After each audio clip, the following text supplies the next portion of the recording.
mettons nos téléphones sur silencieux, s'il vous plaît. Le protocole qui est à la porte presse tous ceux qui sont à la porte d'entrée de regagner la salle, s'il vous plaît.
Merci le protocole de nous aider, tous ceux qui sont à l'extérieur, de regagner la salle, s'il vous plaît.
Ce n'est pas très difficile pour nous, levons-nous debout, tous ensemble pour exprimer cette adoration au Seigneur.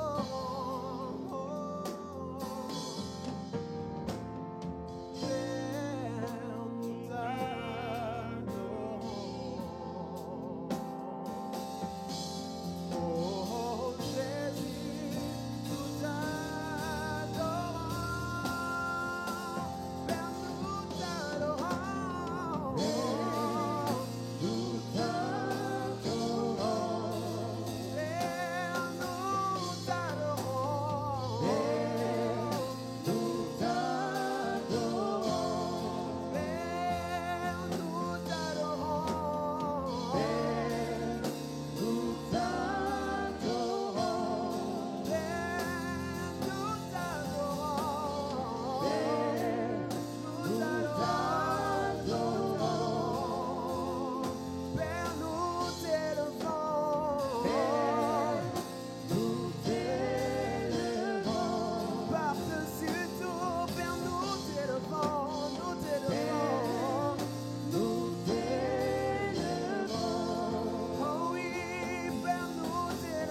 t'abandonnons la suite de cette conférence, oh Dieu. C'est à nos cœurs que tu désires parler. Ce n'est pas un exercice intellectuel, un exercice de cœur. Tu veux que nos cœurs s'ouvrent à ta parole. Aide-nous à la digérer, à la comprendre, Seigneur. Tu as une parole particulière pour mon frère et pour ma sœur. Nous nous recommandons nous-mêmes à toi, Seigneur, pour être une terre fertile. Tes serviteurs, tes servants, tes enfants, nous nous abandonnons à toi, Seigneur. Encore un cantique de dévotion pendant que les conférenciers arrivent dans 1 ou 2 minutes pour que le Seigneur soit au contrôle de ce moment. Alléluia. Le roi des rois, prince de paix, tu es le roi de gloire. Tu es digne de louange, tous nous venons à toi. Pour te chanter, tu es digne.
te donner gloire. Pas donner la gloire à un homme ni à une femme, mais donner gloire à l'agneau de Dieu. C'est lui qui nous a rachetés. C'est lui en qui nous avons toutes choses. Oui, nous sommes ici, Seigneur, pour toi. Parle, ton peuple écoute. Enseigne-nous tes oracles. Conduis-nous sur tes voies. Seigneur, tu as une parole pour mon frère et pour ma soeur. Que ce temps de célébration soit un temps de visitation, soit un temps de rafraîchissement, soit un temps de direction quelconque dans ma vie, dans la vie de mon frère et de ma soeur. Tout pour ta gloire, Seigneur. La place du roi. Viens Jésus, prends la place du roi. Oui, viens Jésus, prendre la place du roi. La place du roi. Viens Jésus, prends. Viens Jésus, prends la place du roi. Viens Jésus, prends. Viens Jésus, prends la place du roi. Viens Jésus, prends. Viens Jésus, prends la place du roi. Nous t'adorons, nous t'adorons, nous t'exaltons. Viens établir ton trône éternel. Par nos louanges, que nous t'invitons. Viens Jésus, prends la place du roi. Viens Jésus, prends. Viens Jésus, prends la place du roi.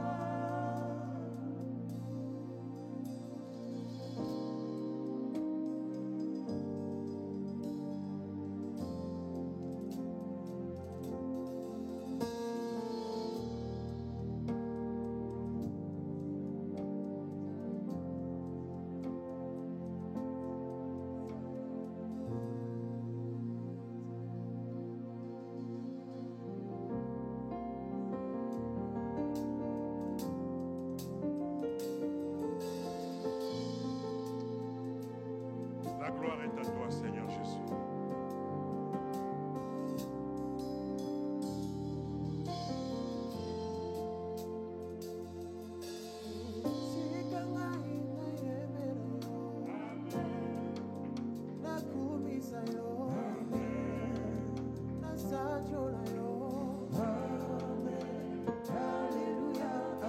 Reçois de moi ce chant ce matin. Oh,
Tu es bon pour moi, tu es bon.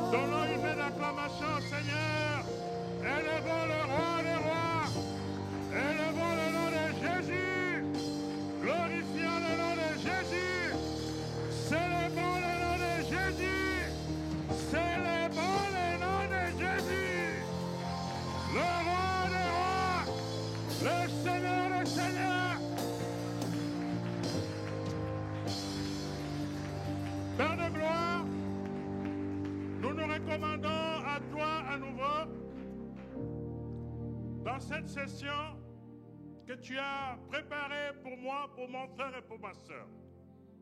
Tu t'es choisi des instruments et tu en as choisi particulièrement pour ce moment.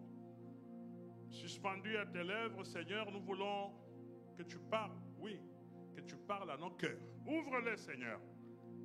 Prépare-les, laboure-les, que nous soyons un champ apprêté pour recevoir ta parole telle une sémence. Que ces temps de célébration soit un temps du renouveau dans la vie de quelqu'un. Soit un rendez-vous divin pour chacun d'entre nous. Nous te confions ton serviteur, le révérend Gaspard, oins-le de grâce, d'autorité, de puissance, et pour qu'il livre hardiment ton message tel que tu le lui as confié, et que ce temps ne donne gloire à toi qu'à toi seul. Et c'est en Jésus-Christ, Père, ton Fils, notre Seigneur, que nous avons ainsi prié. Nous disons Amen. Nous acclamons le Seigneur pendant que j'invite l'homme de Dieu, le révérend Gaspard.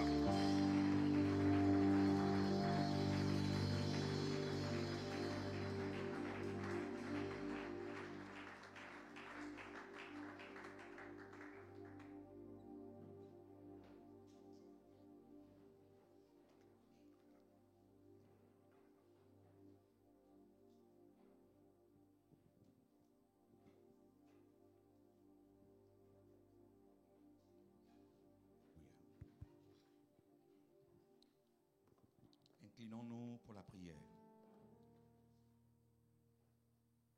Tu choisis des temps, tu choisis des moments.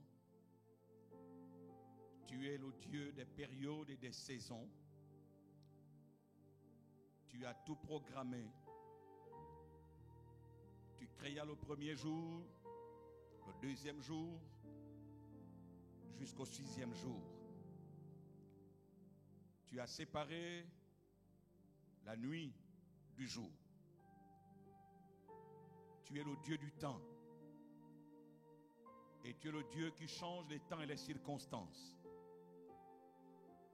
Nous venons à toi au nom de Jésus, notre Seigneur, notre libérateur, celui qui nous a tant aimés. Nous n'étions rien. Nous étions livrés à nos péchés. Nous étions sans Dieu et sans espérance. Nous n'avions même pas droit d'habiter dans la nouvelle Jérusalem. Tu n'as pas attendu qu'on change. Tu as abandonné toute ta gloire. Tu es venu dans un monde aussi pourri. Tu t'es identifié à des hommes pourris.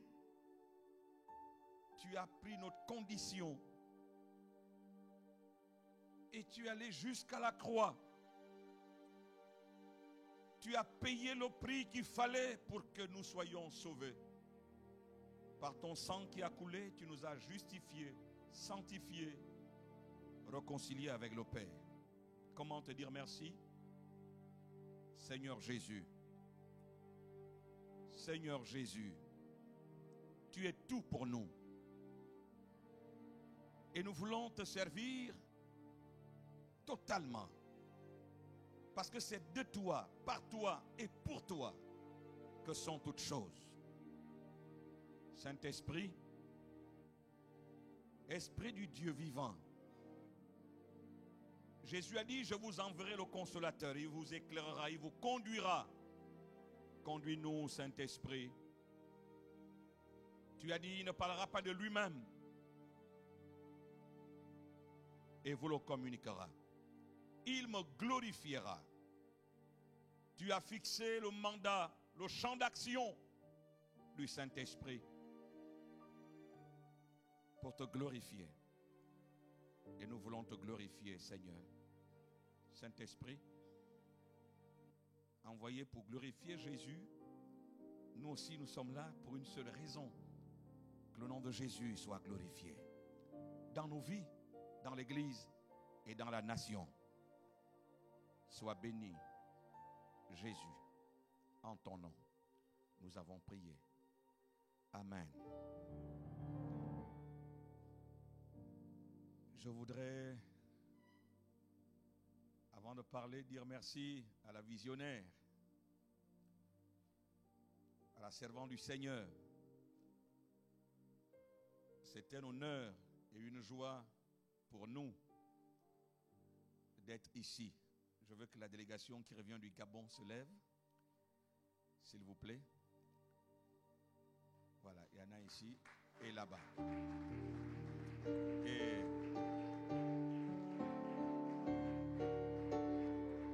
Et dans cette délégation, vous avez celle pour qui je ne suis rien si elle n'est pas à mes côtés. C'est elle qui me fait, qui me fabrique. Si je serais capable de vous parler là, c'est aussi grâce à elle. Et merci, Maman Valérie, femme de Dieu, pour tout ce que tu accomplis dans l'œuvre de Dieu. Et j'ai ma grande sœur à moi et j'ai mon petit-fils. Lui, je vais l'inviter ici parce qu'il est chantre. Il va me chanter un chant avant qu'on ne prie. Et j'ai ma petite fille aussi de l'autre côté là-bas qui est parmi mes collaboratrices à l'église centrale au Torrent. Veuillez vous asseoir.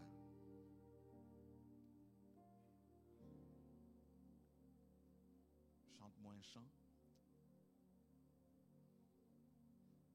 Dieu. Les cieux proclament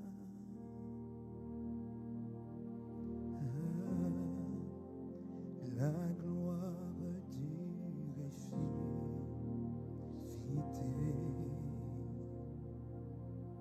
Rien n'est égal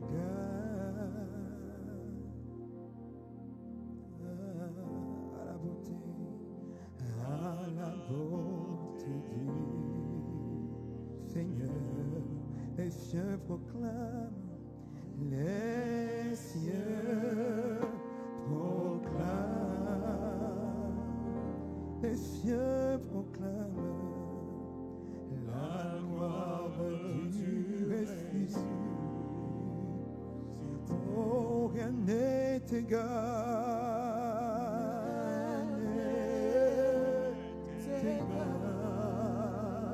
à la beauté.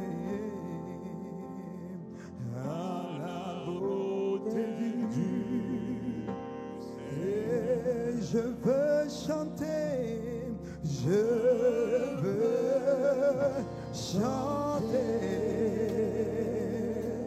Oh,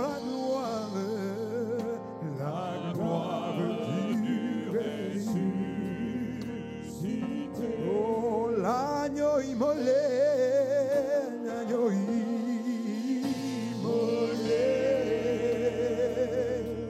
nous a racheté.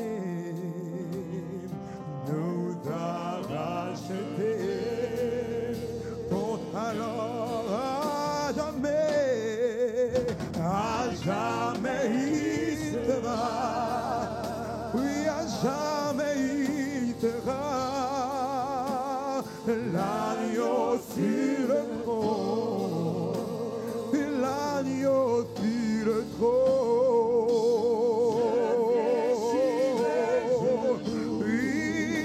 Je fléchis les genoux pour t'adorer, pour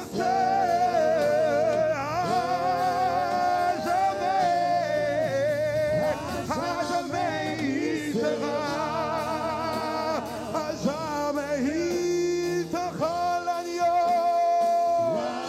l'agneau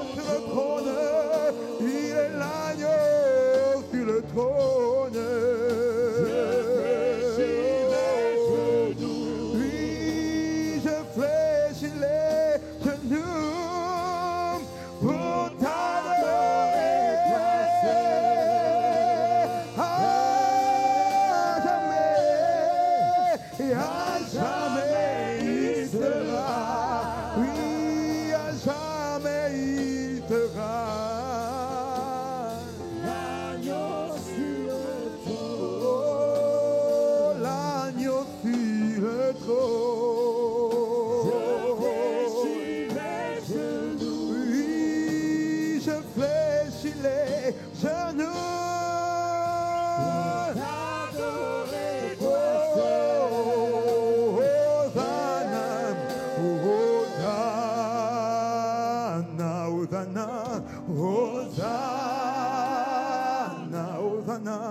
Hosanna au plus haut des cieux.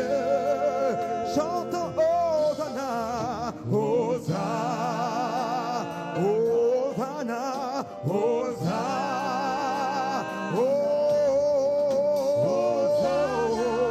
au plus haut des cieux.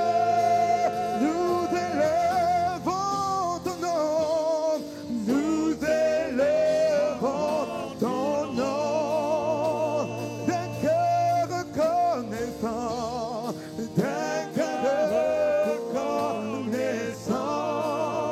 Tu es le Seigneur glorieux, tu es le Seigneur, tu es glorieux.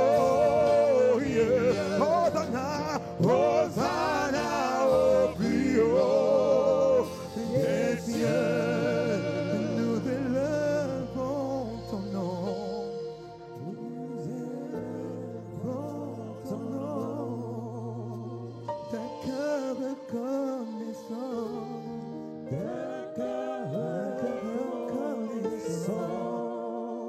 Tu es le Seigneur glorieux, tu es le Seigneur glorieux.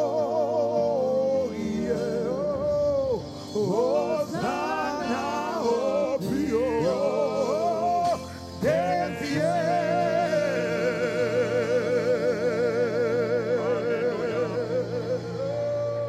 Alléluia. Alléluia. Hosanna au plus haut des cieux. Jésus notre Seigneur. Amen. Veuillez vous asseoir s'il vous plaît. En saluant tous les éminents hommes de Dieu, femmes de Dieu, permettez-moi de vous honorer, car je connais le poids du travail qui est sur vos épaules. Que Dieu vous bénisse abondamment. Si je n'avais pour moi le Dieu d'Israël, et si je n'avais pour moi le Dieu d'Israël, le Dieu d'Abraham. Vous savez, lorsque quelqu'un se met à parler et dit à l'intérieur de son discours, et si je n'avais pour moi le Dieu d'Abraham, cela veut dire que cette personne pèse non pas seulement le niveau de combat, des difficultés traversées, mais également reconnaît la puissance de la main de la personne qui a permis à ce que cette personne soit debout et continue la marche. En d'autres termes, la personne est en train de dire, si nous étions chez moi au Gabon, il est en train de dire, moi je serais mort. Si lui-là n'était pas avec moi et pour moi, je serais mort. C'est ça ce qu'il traduit. Je serais réduit au néant si lui-là n'était pas pour moi. Parce qu'il faut insister sur pour moi. Il est pour moi. Si je n'avais pas pour moi le Dieu d'Abraham. Ce texte, nous le trouvons dans Genèse au chapitre 31, que j'aimerais que nous puissions lire à partir du verset 41. Trouve au verset 42 de Genèse 31. Il est écrit. Alors c'est Jacob qui dit, voilà 20 ans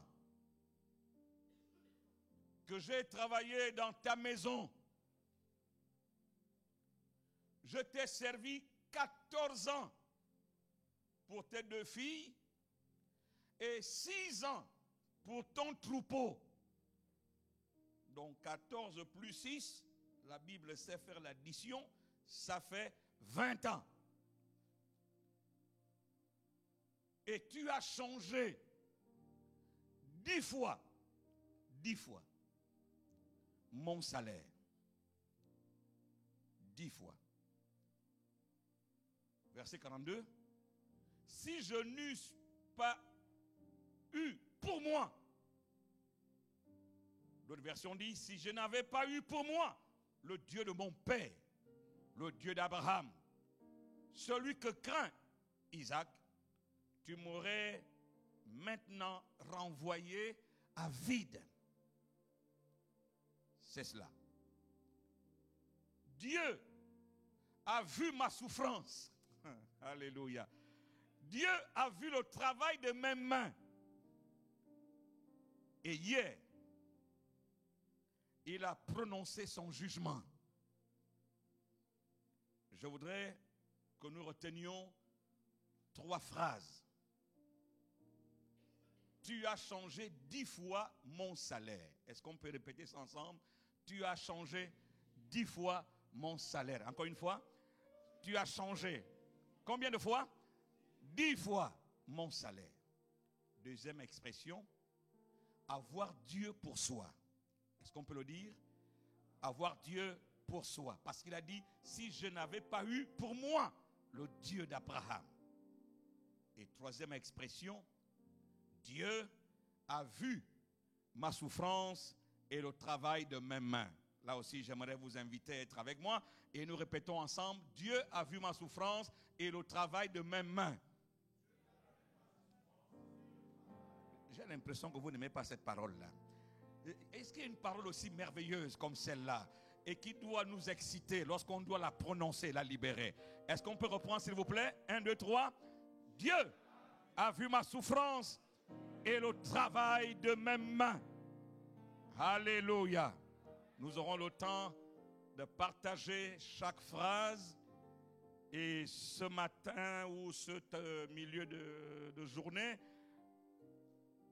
je voudrais partager dans un sous-thème qui est la manifestation de l'intervention divine. Et dans la manifestation de l'intervention divine, je veux m'accrocher sur une phrase. Parmi les 3 phrases, tu as changé 10 fois mon salaire. Tu as changé 10 fois mon salaire. Mais, mes chers amis, la Bible est un tout. Et si nous n'allons pas regarder, non pas seulement le contexte, mais également le cœur de Dieu dans le texte, peut-être qu'on peut passer sans aller en profondeur, sans aller dans les hauteurs. Tout dépend de là où vous vous positionnez. Il y a des gens qui aiment les profondeurs, d'autres aiment les hauteurs. Donc, je voudrais que nous puissions ensemble, Jacob dit, tu as changé mon salaire 10 fois en 20 ans. Ça veut dire que chaque 2 ans, son salaire plongeait. Il ne l'a pas changé en valeur supérieure. Certainement, il n'a fait que réduire son salaire. C'est pour ça que ça devient problème. S'il avait augmenté, ça ne devait pas être un problème, il devait applaudir. Donc, la vérité est que le salaire était diminué tous les 2 ans.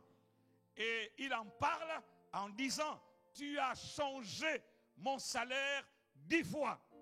Lorsque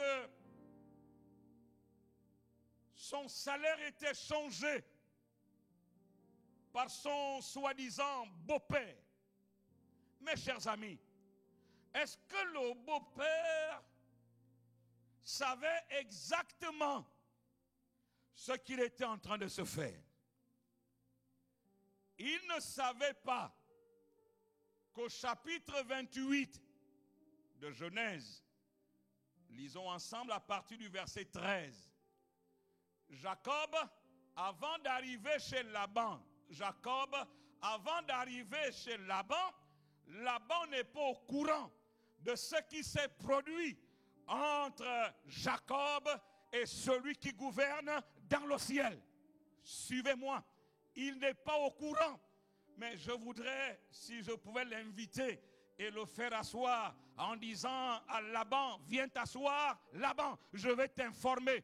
Toi qui as changé son salaire 10 fois lorsque tu faisais ça, est-ce que tu savais que quelque chose s'était produit avant qu'il n'arrive dans ton territoire? Qu'est-ce qui s'est passé? Vous connaissez l'histoire. En chemin, le gars est fatigué. Il décide de passer la nuit à un endroit. Dites après moi, à un endroit. Voilà, il passe la nuit là. Et pendant qu'il dort, alors il voit une grande vision. Qu'est-ce qu'il voit? Il voit l'échelle, n'est-ce pas? Qui, touchant le sol, arrivait jusqu'au ciel. Et l'Éternel se tenait au-dessus de l'échelle. L'Éternel Dieu lui-même se tenait au-dessus de l'échelle. Et il dit à Jacob, je suis l'Éternel, le Dieu de qui? Le Dieu de qui?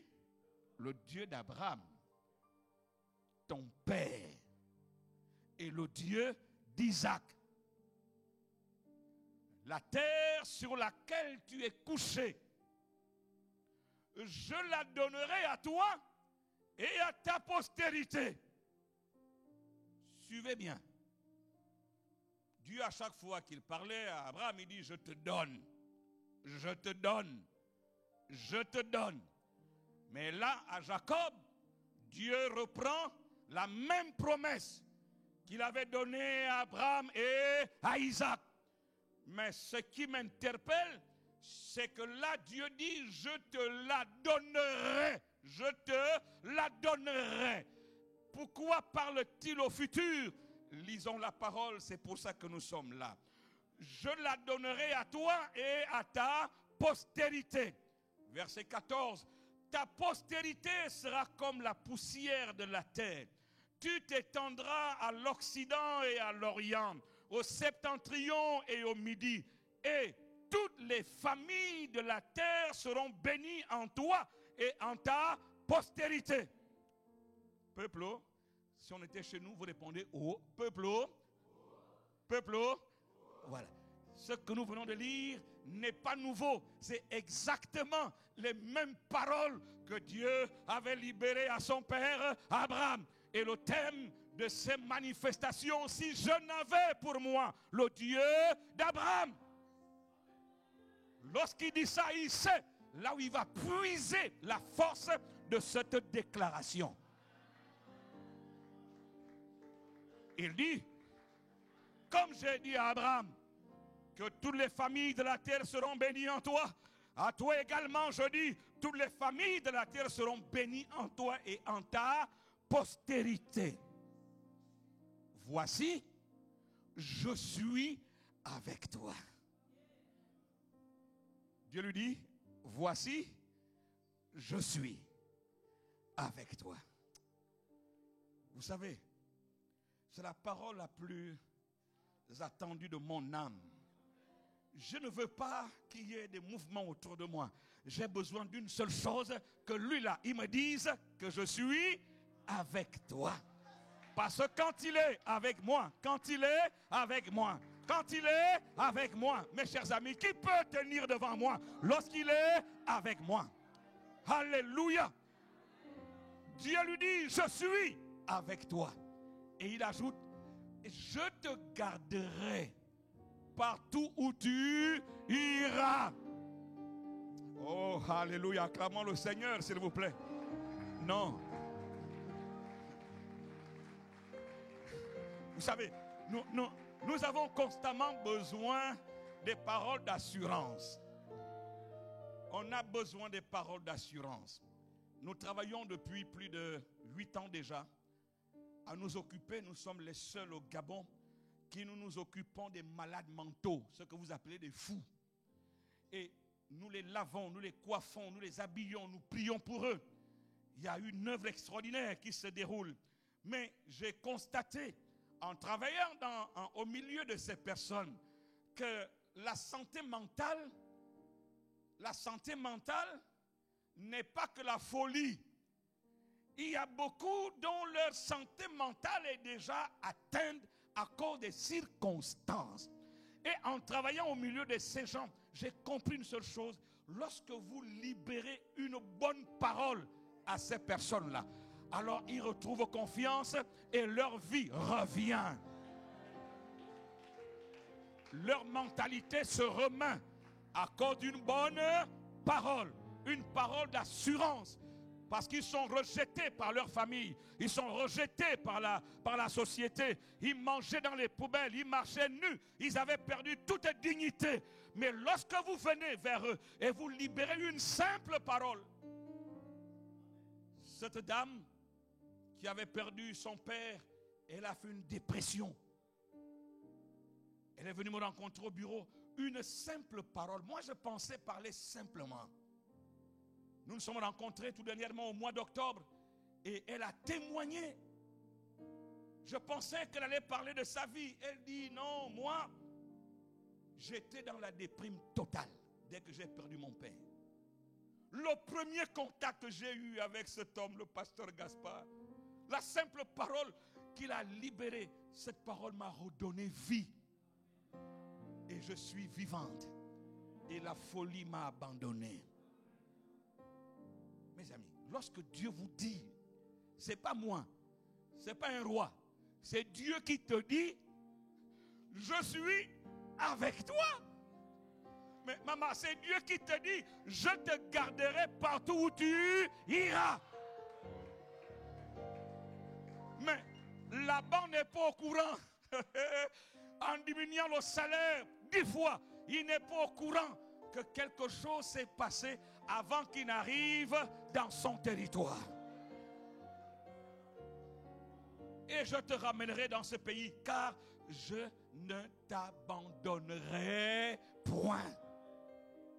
Que je n'ai exécuté. Aïe, qui exécute, c'est Dieu lui-même. Qui exécute, c'est Dieu lui-même. Qui exécute, c'est Dieu lui-même. Que je n'ai exécuté ce que je te dis. Alors Jacob se réveilla de son sommeil et il dit, certainement, l'Éternel est en ce lieu. Et moi, je ne le savais pas. Mon peuple périt, faute de savoir qui je suis. Faute de connaissance. Et au verset 17, il eut peur. Et dit, que ce lieu est redoutable. C'est ici la maison de Dieu.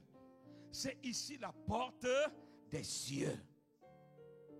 Et Jacob se leva de bon matin, prit la pierre dont il avait fait son chevet, il la dressa pour monument et y versa de l'huile sur son sommet. Il donna à ce lieu le nom de Bethel. Mais la ville s'appelait auparavant Luz. Luz qui veut dire la mendier. Et la mendier a des fruits amers. Suivez-moi. Ce lieu, cette ville qui portait le nom d'un mendier ayant des fruits amers, c'est vraiment le symbole même de la malédiction. Mais Laban n'est pas au courant qu'il y a eu un événement qui s'est produit avant que ce garçon ne rentre dans ta maison. Oh, alléluia. Et en chemin, toute une ville va changer de nom. De Luz à Bethel. Les choses vont changer dans ta vie. Non, je dis, tu as le pouvoir de changer même la nature spirituelle des villes. La nature spirituelle de la ville va changer lorsque tu as la preuve que Dieu est avec toi. Est-ce qu'il est pour toi? Est-ce qu'il est avec toi? Oui, chaque pas que tu feras, chaque territoire que tu vas traverser, tu as le pouvoir spirituel de changer sa nature. Et Luz est devenu Bethel. Jacob fit un vœu en disant, si Dieu est avec moi et me garde pendant ce voyage que je fais, s'il me donne du pain à manger et des habits pour me vêtir, et si je retourne en paix à la maison de mon père, alors l'Éternel sera mon Dieu. Cette pierre que j'ai dressée pour monument sera la maison de Dieu. Et je te donnerai la dîme de tout ce que tu me donneras. Je vais m'arrêter là dans cette lecture. Je reviens en vous disant, lorsque quelqu'un dit, si je n'avais pour moi le Dieu d'Abraham, tu m'aurais renvoyé à vide. Lorsqu'il parle comme ça, c'est parce qu'il sait sur quoi il s'appuie. Mais celui qui est en train d'agir pour l'empêcher d'accomplir son mandat, suivez-moi, nous rentrons dans une autre dimension là. Celui qui est en train d'agir, chaque 2 ans, il réduit son salaire. Il n'est pas au courant qu'il y a eu une conversation entre le grand Dieu et ce monsieur-là que tu es en train de mépriser. Ton ignorance risque de te coûter cher. Il vaut mieux que tu t'alignes avec ce garçon-là. Parce que il y a des choses qui se passent au ciel. Mes amis, il y a des choses qui se passent dans le ciel. Lorsque vous ne savez pas ce qui se passe dans le ciel, vous allez poser des actes comme un insensé. Monsieur Laban, tu ne sais pas ce qui se passe au ciel. Alors tu agis comme un insensé. Parce que tu ne sais pas ce qui se passe au ciel. Mais celui qui sait ce qui se passe au ciel, il ne panique pas. Non, Jacob n'a pas paniqué. Jacob n'a pas paniqué parce qu'il est au courant de ce qui se passe au ciel. Je demande à ce que Dieu ouvre les yeux de son peuple. Parce que nous sommes friands.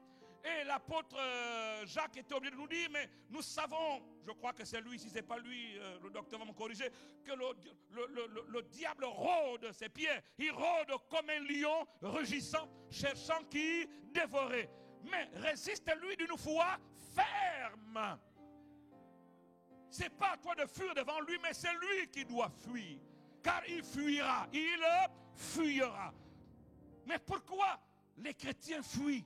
C'est parce qu'il y a un problème. Nous vous enseignons surtout, mais on ne vous ouvre pas les yeux de savoir ce qui se passe au ciel.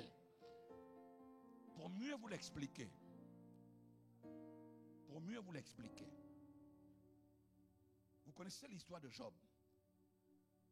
Notez-moi le chapitre 37, verset 16. Une question va lui être posée. Job 37, 16. Une question va lui être posée. Voici cette question. Comprends-tu le balancement des nuées?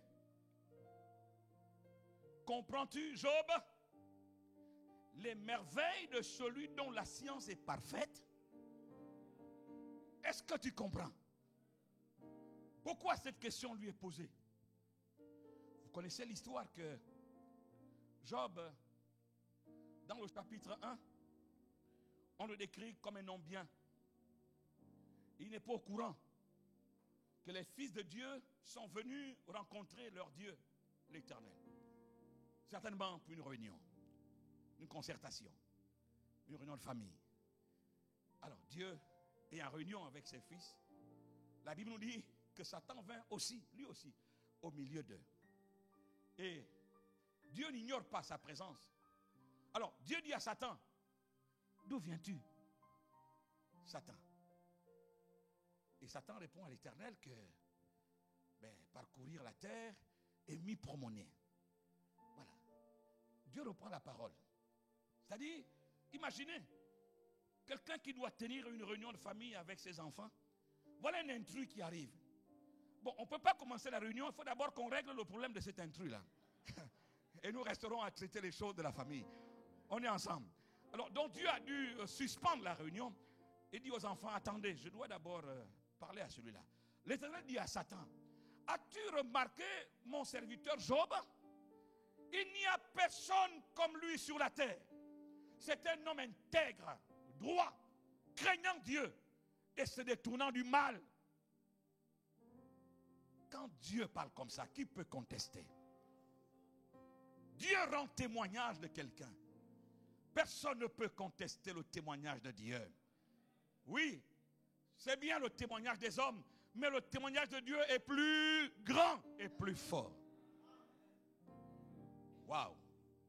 Mais ce rigolo-là, excusez-moi, je le méprise parce qu'il est tellement sale et rigolo, voyou et bandit en même temps. Il se permet de contester le témoignage de Dieu. Satan répondit à l'Éternel, est-ce d'une manière désintéressée que Job craint Dieu? Dites après moi, voyou. Tu es malade. Il est malade. Alors, écoutez ça. Ce qui m'intéresse, c'est que Job n'est pas au courant de ce que je viens de vous dire là. N'est-ce pas? Il ne sait pas. Dieu dit à Satan, tu oses contester mon témoignage? Alors je vais te prouver que le vrai menteur, c'est toi. Dieu s'est engagé à prouver à Job que le grand menteur, plutôt à Satan que le grand menteur, c'est toi. Et Dieu compte sur qui? Pour atteindre cet objectif, il compte sur qui?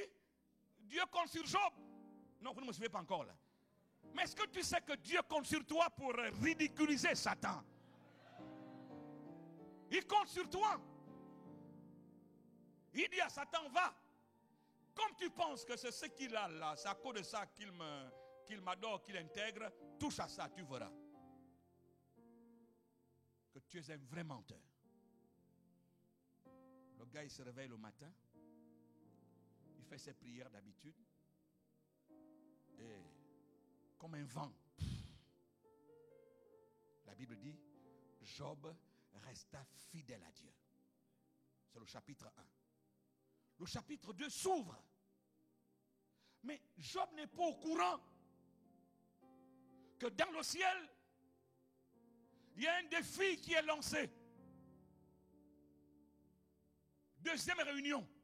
Certainement, la première réunion, on n'a pas touché tous les points parce que ce gars-là, il nous a pris 15 minutes de notre temps de réunion. Et comme Dieu respecte le temps, les autres points, demain. Je vais entendre des amens. Au chapitre 2, il y a la deuxième réunion. Et voilà encore ce voyou qui apparaît. Et Dieu lui pose les mêmes questions. Il répond de la même manière. Et Dieu lui dit à nouveau, tu es un menteur. Je t'autorise, mais sa vie, tu n'as pas le droit de toucher à sa vie. Parce que la vie de Job, c'est la vie de Dieu. La vie de Dieu, c'est la vie de Job. Je déclare à quelqu'un ce matin que ta vie est la vie de Dieu. Et la vie de Dieu, c'est ta vie. Je dis ta vie est la vie de Dieu. Et la vie de Dieu, c'est ta vie. Le diable n'a pas le pouvoir de toucher à ta vie. Est-ce que quelqu'un me croit ce matin? Oui. Il n'a pas le pouvoir de toucher à ta vie. Il peut toucher ton corps, mais il n'a pas le pouvoir de toucher à ta vie. Parce que Job se réveille le matin et subitement, il est atteint d'une maladie incurable. Les théologiens nous disent que cette maladie, il pourrissait vivant. Sa femme l'a abandonné. Il s'est retrouvé dans la difficulté. Et en ce moment-là, Job garde sa foi malgré les combats. Je demande à quelqu'un, peu importe la dimension de tes combats, garde la foi. Pourquoi je te demande de garder la foi? Parce que tu ne sais pas ce qui se passe au ciel. Il y a des grandes choses qui se passent au ciel. Alléluia. Alléluia. Et puis, nous l'avons vu tout à l'heure, l'homme de Dieu nous a enseigné en disant les mauvaises compagnies. faut faire attention. Parce que Job va être matraqué par le discours de ses 3 amis. Ils sont éloquents, mais il y a quelque chose qui leur manque. Ils ne savent pas le défi qui a été lancé au ciel. Ils commencent à expliquer, à démontrer à Job que si tu vis ça, certainement tu as commis un grand péché. Si tu vis ça parce que ton Dieu doit être méchant, on est en train de lui faire de la philosophie pour lui démontrer que le contexte, la matière, ce que tu vis, il y a un problème. Vous savez, les grands problèmes des hommes de Dieu, je dis aux chrétiens, ne sont pas que parce qu'il a commis un péché. Oui, il y a beaucoup qui commettent des péchés et à cause de leurs péchés, il y a des conséquences à cela. Mais le vrai combat des serviteurs de Dieu, c'est que dans le ciel, Dieu lance un défi. Dieu veut ridiculiser Satan. Et tu es celui sur qui Dieu compte pour que cela arrive. N'est-ce pas? Je vais prendre un exemple pratique parce que je suis très pratique. Vous savez, nous aimons Jésus et ce soir, il faut être là à la réunion à la plénière de ce soir. Il ne faut pas manquer. Nous aimons Jésus, mais des fois, son message ne l'aimons pas. Ça ne rentre pas. Voilà. C'est compliqué. Et Jésus qui dit, si on te gifle à la joue gauche, il dit quoi? Qui a déjà appliqué ça? Pourquoi? Parce qu'en fait, nous ne savons pas ce qui se passe au ciel. Parce que j'ai vu cette image, je l'ai enseignée plusieurs fois. Il faut que vous le sachiez. Quelqu'un vient et te gifle. Tu ne lui as rien fait.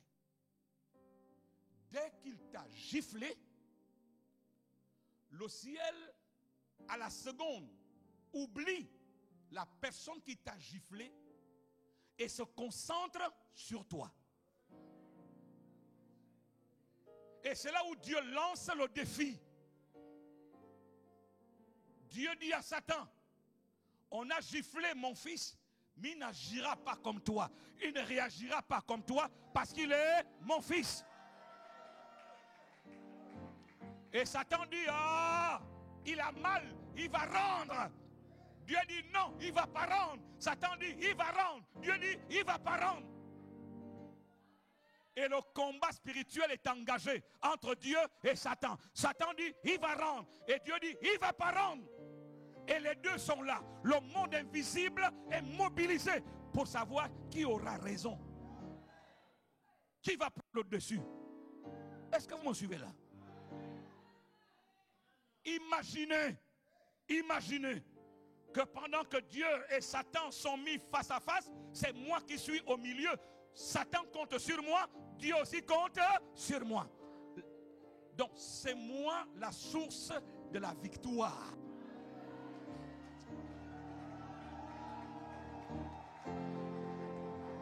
Je suis la source de celui qui va gagner.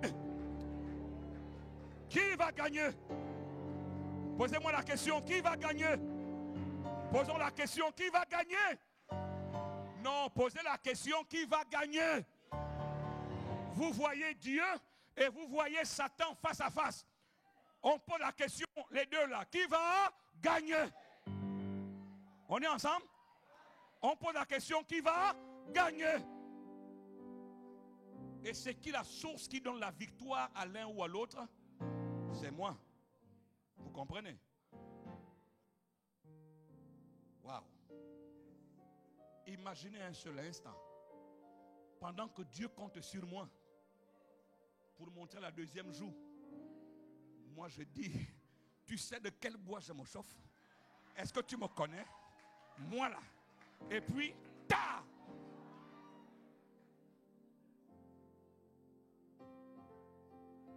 Qu'est-ce qui se passe entre les deux? Il y a un qui va rentrer dans le silence de déception, de désillusion. N'est-ce pas? Et l'autre va faire quoi? Va commencer à jubiler. À jubiler. Voilà, je t'avais dit. Ah. Combien de fois Dieu est dans la tristesse parce que les gens sur qui il compte lui font honte et donnent la victoire à son adversaire.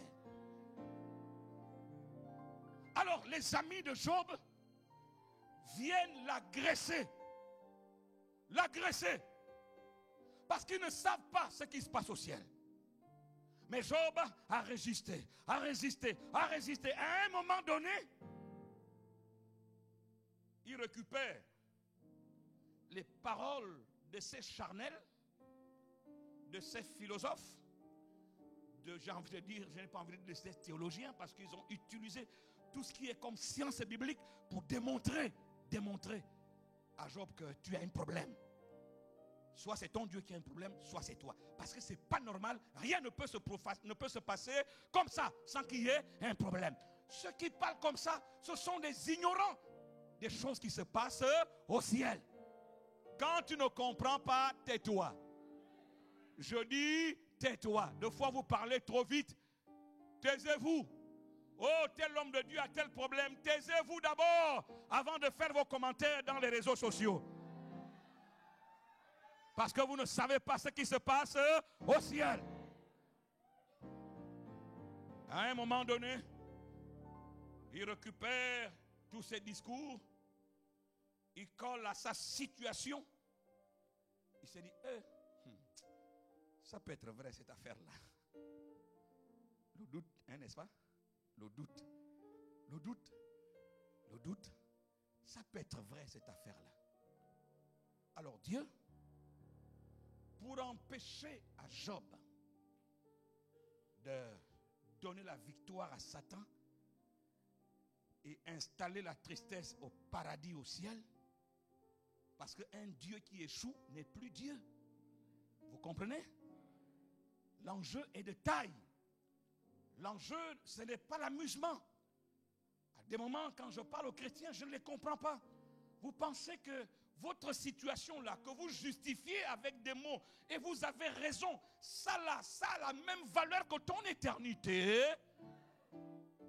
Est-ce que ça a la même valeur que ton éternité?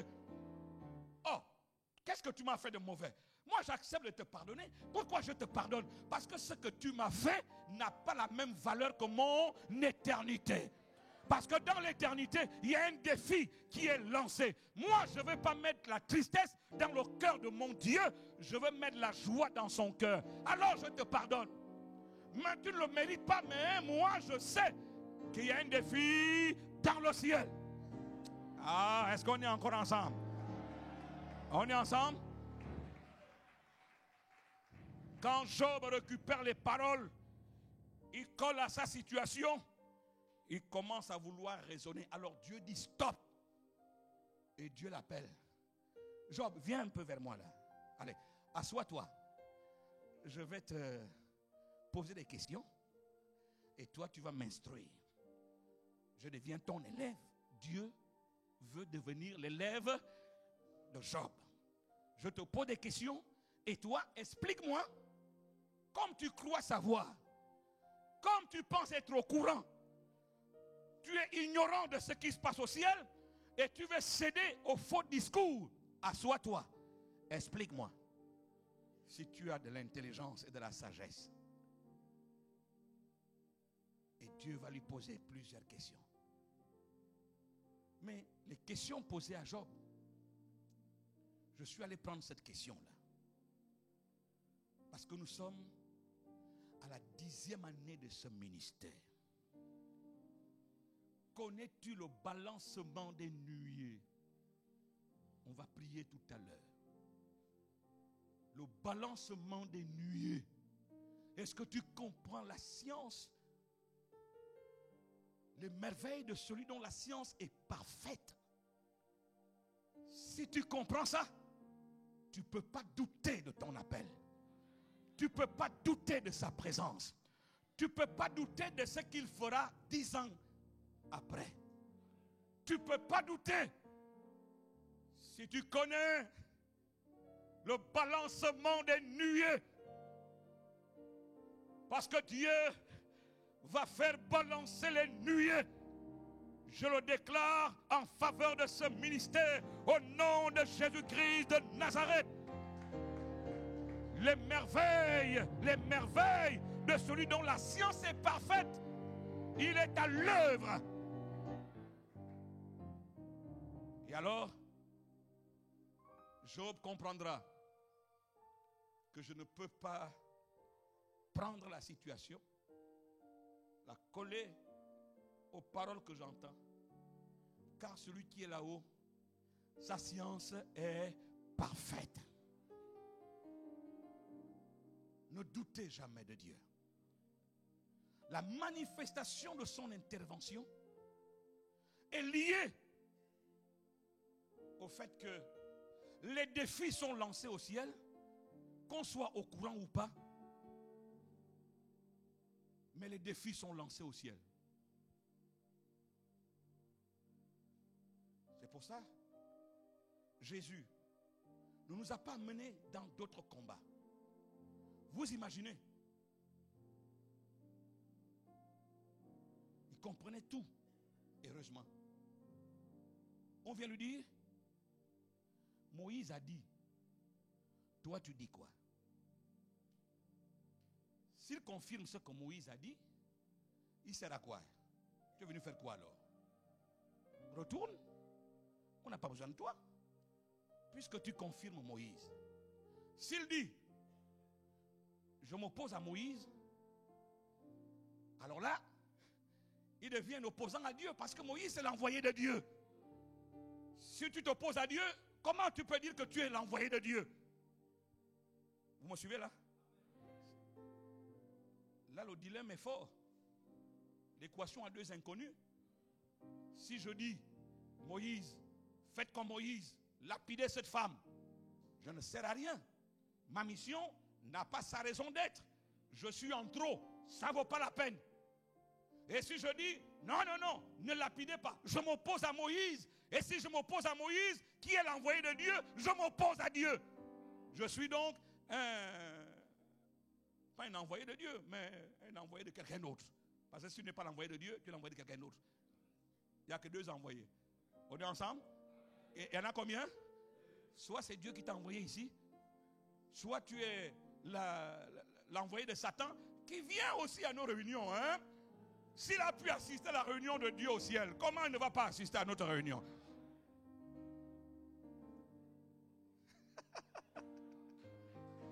C'est pour ça, je dis souvent aux prophètes, des fois vous nous dites des choses qui ne nous font pas avancer. Or, il faut qu'on avance. Un prophète doit faire avancer. Voilà. Il y a un qui se met à prophétiser, dit, la femme qui est enceinte là, cette femme qui est enceinte, ainsi parle l'Éternel. Ainsi parle l'Éternel. L'enfant qui est dans ton ventre, c'est une fille ou un garçon?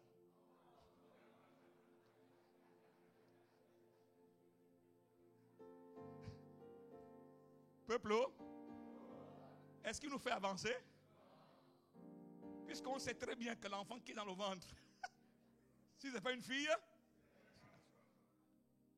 et il a pris 30 minutes pour dire ainsi par l'Éternel, alléluia. Il tourne, pour conclure en disant, l'enfant qui est dans ce ventre, c'est une fille ou un garçon.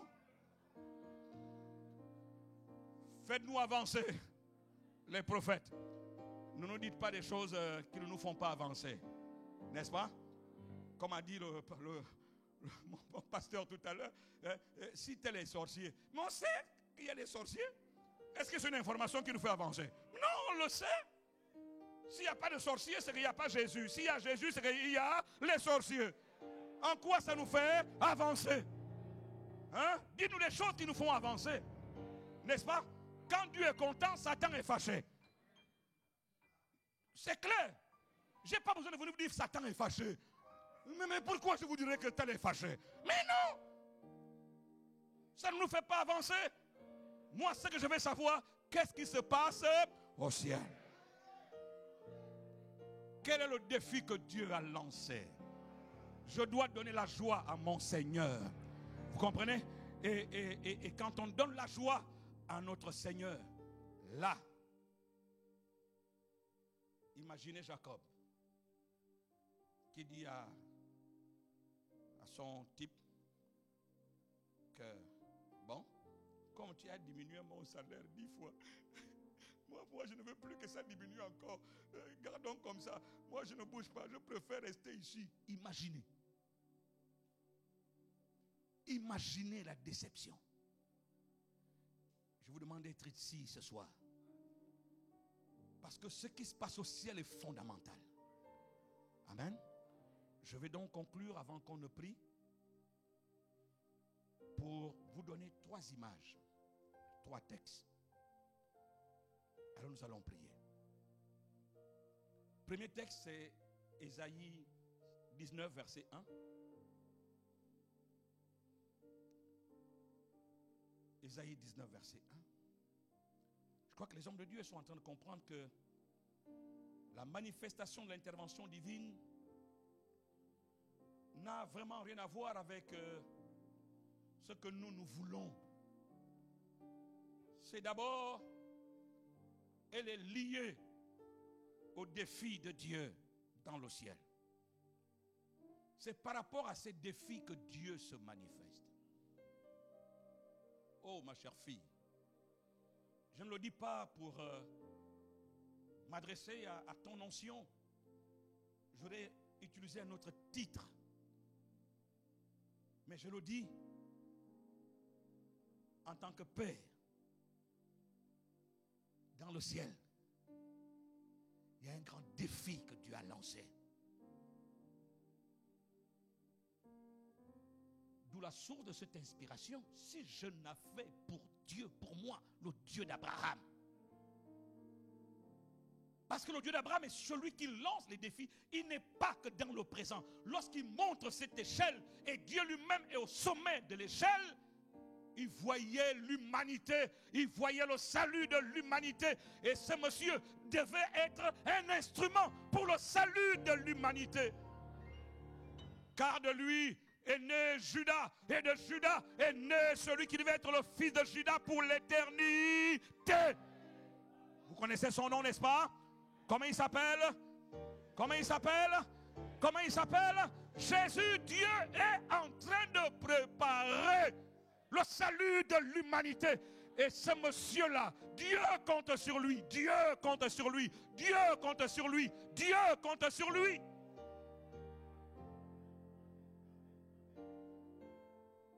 La manifestation de l'intervention divine, je le redis, n'est pas toujours liée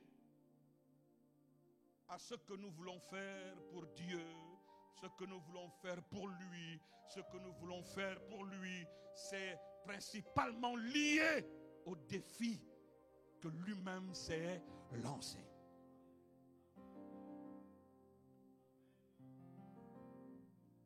Cette femme a pleuré pendant des années et des années, car sa rivale l'insultait tous les matins. Stérile, maudite, sorcière, tous les matins, sa rivale l'insultait. Et chaque année, cette femme allait au temple.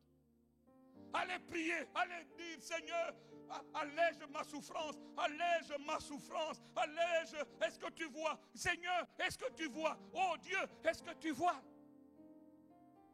Ces prières sont restées sans réponse pendant des années, des dizaines d'années. Pourquoi Dieu fait ça? Mais mes amis, parce qu'il y a un défi dans le ciel. C'est lequel? Le souverain sacrificateur Élie est déjà vieux. Ses enfants sont des profanes, des fornicateurs, des voleurs d'offrandes, des débauchés. Ils couchaient même les femmes dans le temple. Quel sacrilège! Mais le vieux, son temps est fini, mais Dieu est dans l'obligation de le garder. Pourquoi Dieu le garde? Parce que si le sacrificateur, le souverain sacrificateur meurt, il n'y a pas de successeur, mais la lampe d'Israël va s'éteindre.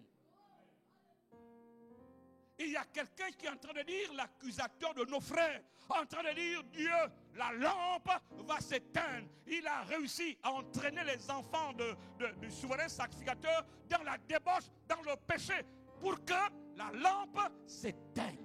Et Dieu dit, cette lampe ne s'éteindra pas.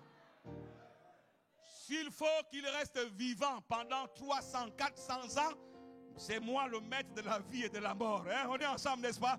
Alors il vivra. Jusqu'à ce que, oh mes chers amis, jusqu'à ce que, je ne sais pas si ça a surpris Dieu. Je ne sais pas qui a dit ça à cette femme. Elle est arrivée ce jour-là. Elle s'est mise à genoux, comme d'habitude. Mais elle va ajouter quelque chose qu'elle n'avait jamais ajouté depuis.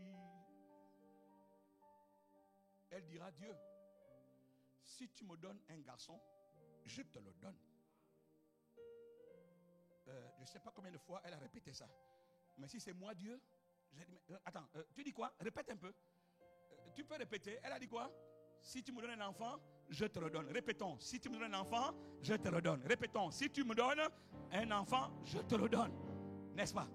Dieu dit, répète. Tu as dit quoi? Attends. Non. Je te connais. Tu viens prier ici tous les jours pour le même problème qui ne m'intéresse pas. Et là, tu dis quoi? Répète. Dieu a dû reculer pour dire, waouh, cette femme est en train de m'amener la réponse au problème qui a bloqué la vie du souverain sacrificateur. Je l'ai gardé en vie. Tout était bloqué. Le système est bloqué. Le système est bloqué. Alors il faut débloquer le système. Mais qui peut m'aider à débloquer le système? Dieu a bloqué le système parce qu'il ne peut pas mourir parce qu'il n'y a pas de successeur. Et tout est bloqué. Il n'y a plus d'évolution, il n'y a plus rien.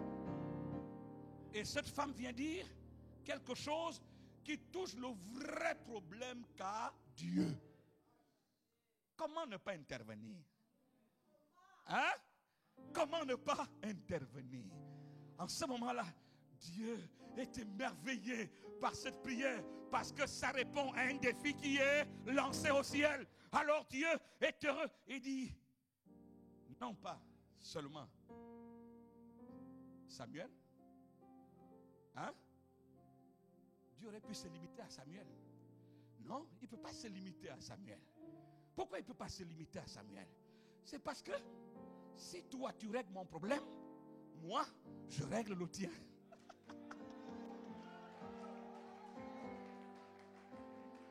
Quel est le problème de Dieu? C'est d'avoir un successeur après le vieux. Le vieux est vieux. Il doit partir, c'est fini. Il n'y a plus de vision, il n'y a plus de révélation, il n'y a plus de parole. Dieu a dit que son temps est fini. Mais il faut la succession. Mais le système est bloqué parce qu'il n'y a pas. Les enfants sont des débauchés. Dieu bloque le système. Et il est là en train de survivre. Il ne vivait plus, mais c'était la survie. Il y a les défis dans le ciel. Vous ne savez pas qu'il y a les défis dans le ciel. Je vous dis, il y a des défis dans le ciel. Restez entre les mains de Dieu. Il y a les défis dans le ciel. Le niveau d'intervention est à la dimension du défi qui est lancé au ciel. Alors Dieu a donné le prophète, le plus grand, l'un des plus grands, Samuel. Et après Samuel, il y a eu d'autres enfants, n'est-ce pas? Pour aller dire à Pénina, toi qui m'insultais là, moi je ne t'ai jamais insulté. Toi-même, vis la situation. Toi-même, constate. Je ne mets pas ma bouche dedans.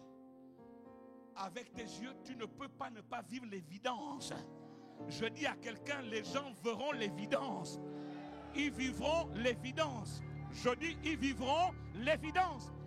Mais pour qu'ils puissent vivre l'évidence, il faut que vous compreniez que votre vie n'est pas gérée que par les problèmes de la terre, par le manque de manger et de boire, par les conflits de famille. Non, votre vie est gérée par les défis qui sont lancés au ciel.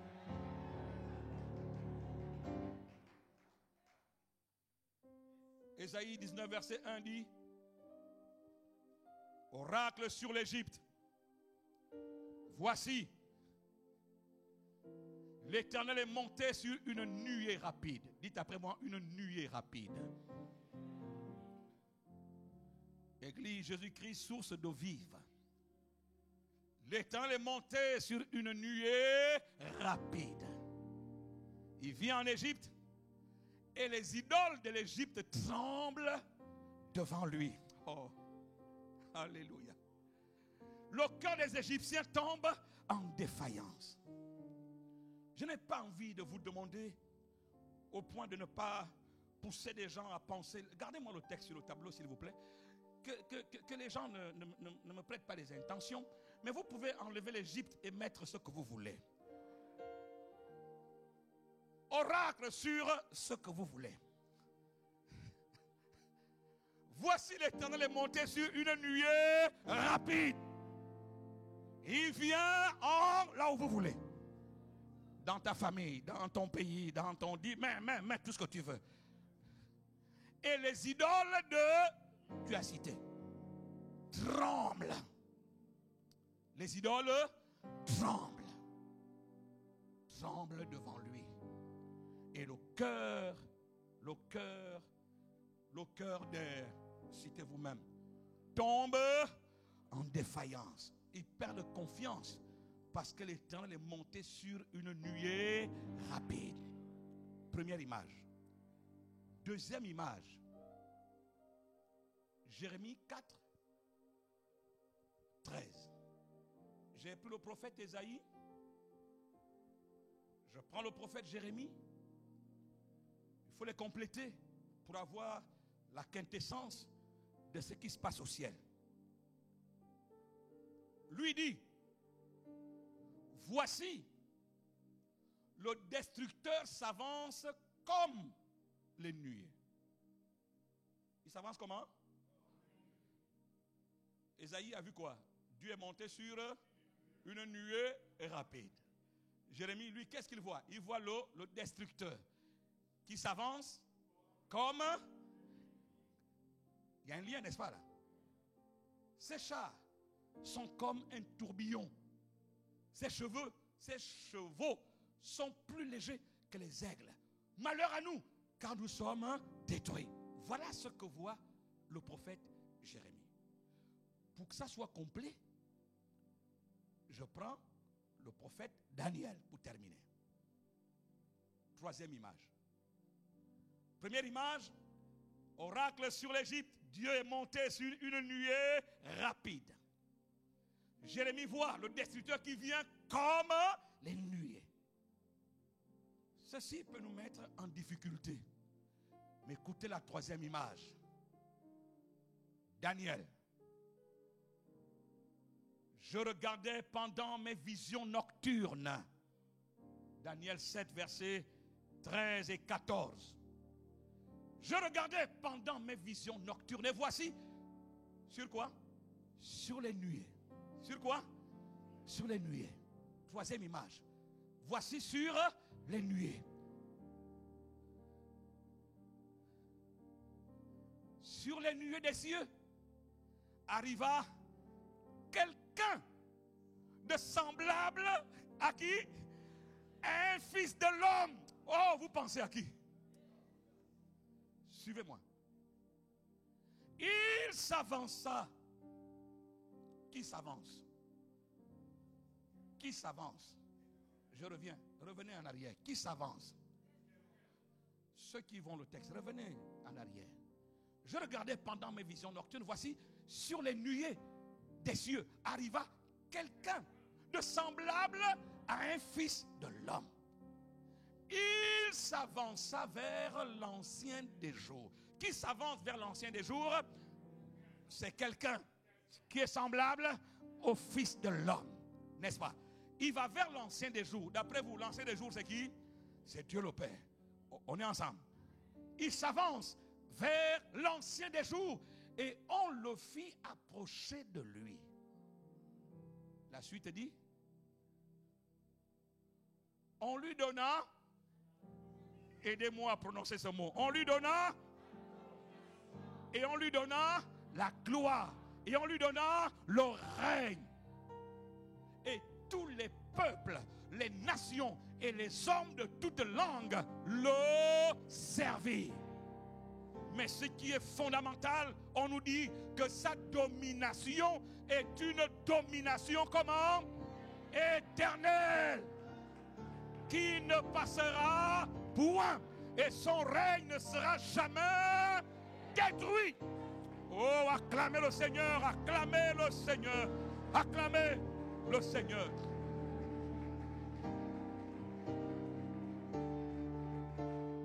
Ces trois images. Pour terminer, on va prier maintenant. J'annonce. Vous savez, dans le ciel, Dieu n'est pas cassé. À des moments, il est debout. À des moments, il marche. À d'autres moments, il monte sur les nuées. Et les nuées rapides. Les enfants de Dieu doivent être capables de savoir quelle est la position de Dieu maintenant.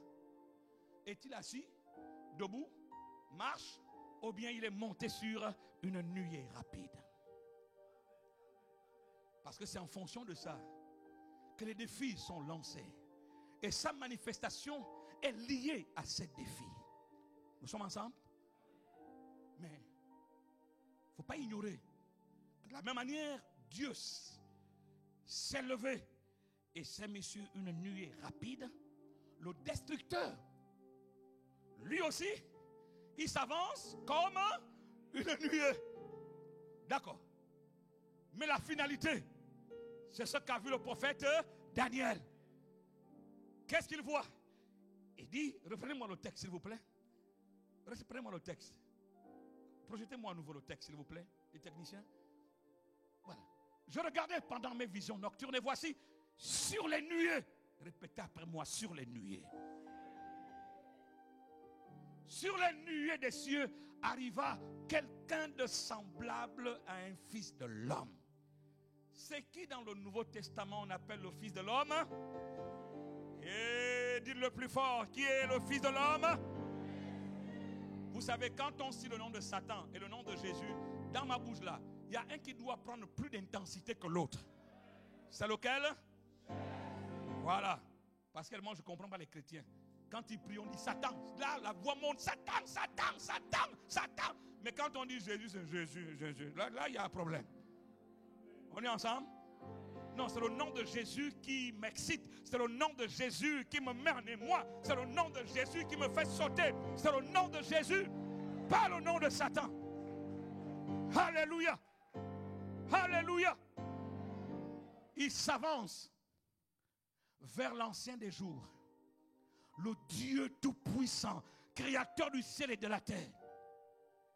Et on le fit approcher de lui. On lui donna, alléluia, on lui a donné Jésus, mon Seigneur, a reçu du Père. Il a reçu du Père. Jésus qui est avec moi. Jésus qui t'a appelé à son ministère. Dieu, Jésus qui t'a appelé à son service. Il est avec toi. Et lui qui est avec toi, ce n'est pas n'importe qui. C'est quelqu'un qui a reçu des mains du Père. Qu'est-ce qu'il a reçu? La domination. Qu'est-ce qu'il a reçu? La gloire. Qu'est-ce qu'il a reçu? Le règne. Et tous les peuples, les nations, qui pensent que leur Dieu et leur groupe sont les plus puissants au monde, mais ils se trompent. Parce que celui-là, gardez-moi le texte s'il vous plaît encore une fois. Parce que celui-là, il a reçu la domination, la gloire et le règne. Et que tous les peuples, les nations et les hommes de toutes langues, les Mboshi, citez-les-moi, les Vili, les Teke, les Bété, tout ça, toutes les langues. Dites après moi toutes les langues. Sans exception, on ne met pas un avant l'autre derrière. Toutes les langues font quoi? Le servir. Servir qui? Celui qui a reçu la domination, la gloire Et le règne. Moi, les techniciens, regardez-moi le texte. Soyez avec moi, s'il vous plaît. Voici ce qu'il a reçu. Moi, je ne suis rien. Regardez le texte. On nous dit, on qualifie cette domination. Ça là, c'est une importance capitale pour notre foi et notre engagement. Parce que c'est sur ça qu'est liée la manifestation des interventions divines. Sa domination est une domination, comment? De 2 jours ou de 3 jours? De 10 ans ou de 20 ans? C'est une domination éternelle qui ne passera point. Et son règne ne sera jamais détruit. Si c'est son règne qui ne sera jamais détruit, ça veut dire que le règne du destructeur sera détruit. Il n'y a qu'un seul qui ne sera pas détruit. Pas deux. Il n'y a qu'un seul qui ne sera pas détruit. Il n'y a qu'un seul. C'est celui de Jésus-Christ notre Seigneur. Il est le pouvoir, la domination réelle. Nous voulons, dans la célébration de ces 10 ans, Paul a dit, je parle à la manière des hommes, mais essayons de parler aussi à la manière des hommes. Mais ce n'est pas nous, mais c'est Dieu. En même temps, Dieu nous associe dans ces défis qu'il lance. Il nous associe, il compte sur nous.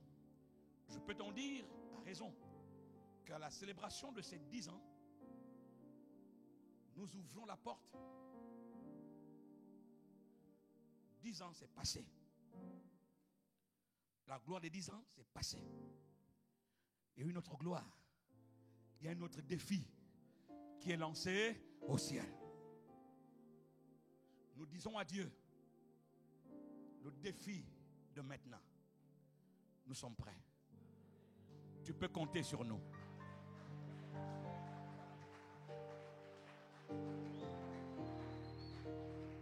Est-ce qu'on peut se lever?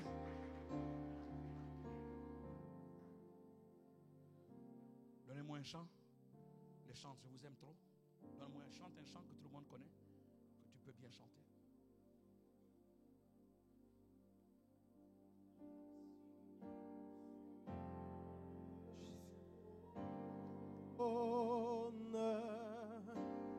Tu règnes jamais, assis sur le trône.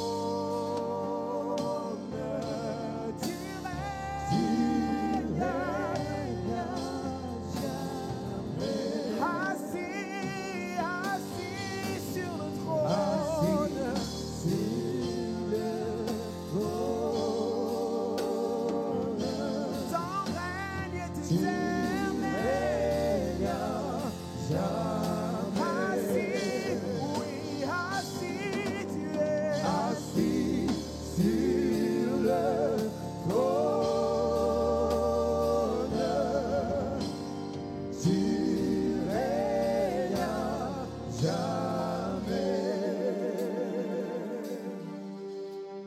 Dieu compte sur nous.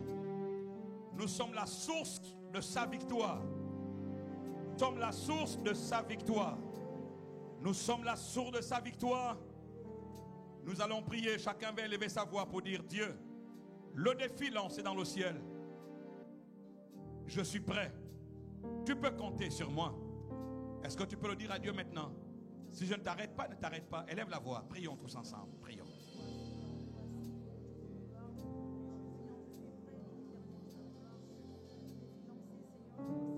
Et alors, pour les années à venir, nous dirons, comme a dit Jacob, si je n'avais pour moi le Dieu d'Abraham, si je n'avais pour moi le Dieu d'Abraham, oh, Dieu Tout-Puissant.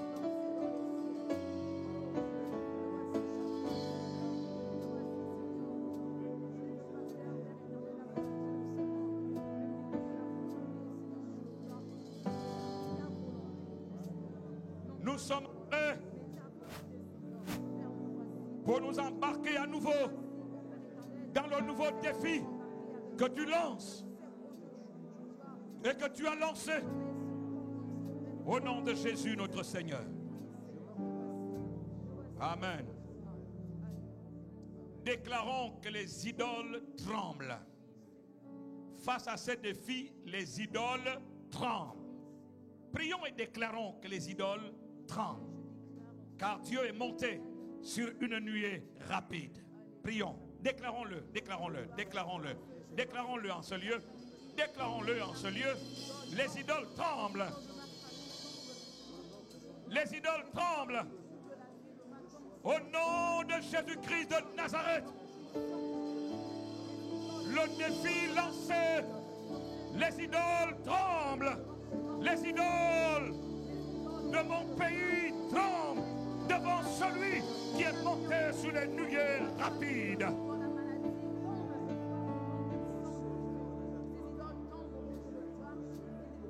Alléluia. Alléluia. Dernier sujet de prière. Dernier sujet de prière. On lui donna la domination, la gloire et le règne. Établissons la domination, le règne et la gloire de Jésus dans nos vies, dans nos familles, dans la nation et dans l'église. Élève ta voix et déclare la domination, la gloire et le règne de Jésus dans ma vie, dans ma famille et dans ma nation. Au nom de Jésus-Christ de Nazareth. Jésus-Christ est Seigneur. Il est sorti du tombeau, il est Seigneur. Tout genou fléchira, toute langue confessera que Jésus est Seigneur. Oh oui, Jésus-Christ, Jésus-Christ est Seigneur, il est sorti du tombeau, il est Seigneur, tout genou fléchira, toute langue confessera que Jésus est Seigneur. Oh oui, Jésus-Christ est Seigneur, il est sorti du tombeau, il est Seigneur. Oh, tout genou fléchira, toute langue confessera que Jésus est Seigneur. Père de gloire, nous te bénissons, nous te rendons de multiples actions de grâce pour ta présence, pour ta parole, pour ton serviteur. Oins-le de grâce, de puissance, d'autorité. Arrose-le encore et encore. Merci Seigneur. Tu nous prépares pour les défis qui sont lancés au ciel. Et tu nous fais confiance. Nous sommes prêts, Seigneur. Nous sommes prêts pour les futurs défis. Nous nous abandonnons à toi, Seigneur. Merci pour ces rencontres. Merci pour ton peuple que tu as amené dans ta présence. Raccompagne-nous, Seigneur, chacun à son lieu pour un temps de répit, car tu nous attends ce soir dès 17h. Oh Dieu, nous voulons vibrer dans ta présence. Soutiens-nous, Seigneur, éloigne des embûches, des difficultés. Tu nous attends, nous sommes prêts à ce rendez-vous. Merci de bénir ton peuple. Merci de nous accompagner. Laisse que l'honneur et la gloire te soient rendus à jamais. En Jésus, notre Seigneur, nous disons Amen. Nous acclamons le Seigneur, nous prenons place. Notre session de matinée est terminée. Nous restons assis pendant que les hommes et les femmes de Dieu libèrent la place. Notre rendez-vous à 17h ne manque pas. Nous avons le temps de prendre un petit répit et de revenir vite. On nous a dit, ne manque pas ce soir. Amen. Aidez-moi à le dire à ton voisin. Dis-lui, ne manque pas ce soir. Ne manque pas ce soir. Dieu nous bénisse, les hommes et les femmes de Dieu libèrent. Ensuite, nous libérerons. Nous sommes sous la conduite de la chorale pendant ce temps.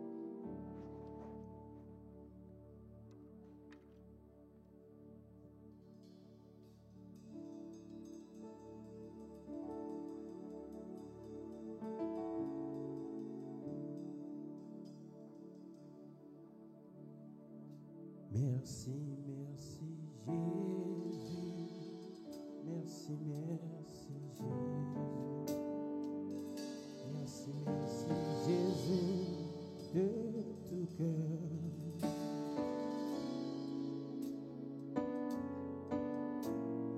Merci, merci Jésus.